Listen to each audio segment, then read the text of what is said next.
জম্মু ও কাশ্মীরে সন্ত্রাসী হামলার জেরে তৈরি উত্তপ্ত পরিস্থিতির মধ্যে বুধবার মধ্যরাতে পাকিস্তানের বেশ কয়েকটি শহরে একযোগে ক্ষেপণাস্ত্র হামলা চালিয়েছে ভারত। জবাবে পাল্টা হামলা চালায় পাকিস্তানও। পাকিস্তান বিমান বাহিনী দাবি করছে তাদের পাল্টা হামলায় ভারতের 5টি যুদ্ধবিমান, একটি ড্রোন এবং একটি ব্রিগেড সদর দপ্তর ধ্বংস হয়েছে।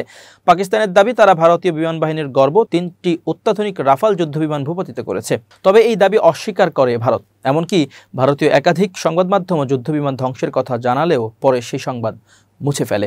ফলে আসলেই ভারতের রাফাল যুদ্ধবিমান ধ্বংস হয়েছে কিনা তা নিয়ে তৈরি হয় ধোঁয়াশা। তবে এরই মধ্যে এবার রাফালের নির্মাতা দেশ ফ্রান্সের একজন শীর্ষ গোয়েন্দা কর্মকর্তা স্বীকার করেছেন যে আসলেই রাফাল যুদ্ধবিমান ধ্বংস হয়েছে।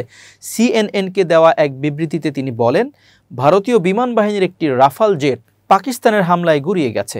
এর ফলে যুদ্ধক্ষেত্রে প্রথমবারের মতো ফরাসি নির্মিত অত্যাধুনিক রাফাল ধ্বংসের কোনো ঘটনা ঘটল।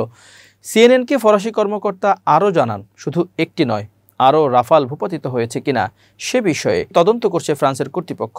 ভারত নিয়ন্ত্রিত কাশ্মীরে যে বিমান ভেঙে পড়েছে বলে ধারণা করা হচ্ছে তার ধ্বংসাবশেষে একটি ফরাসি প্রস্তুতকারকের লেবেল দেখা গেছে। তবে বিশেষজ্ঞরা জানিয়েছেন এটি যে রাফাল জেটের অংশ তা এখনও নিশ্চিত করা যাচ্ছে না। রাফাল জেটের নির্মাতা দাসো এভিয়েশন এ বিষয়ে কোনো মন্তব্য করেননি। রাফাল একটি 10 টন ওজনের টুইন ইঞ্জিন মাল্টি রোল যুদ্ধবিমান। এটি 30 মিমি কামান, air to air missile, laser নির্দেশিত বোমা ও ক্রুজ মিসাইলে সজ্জিত। ভারত ও তার বিমান বাহিনীর জন্য মোট 36টি রাফাল জেট কিনেছিল ফ্রান্সের দাসো এভিয়েশন থেকে।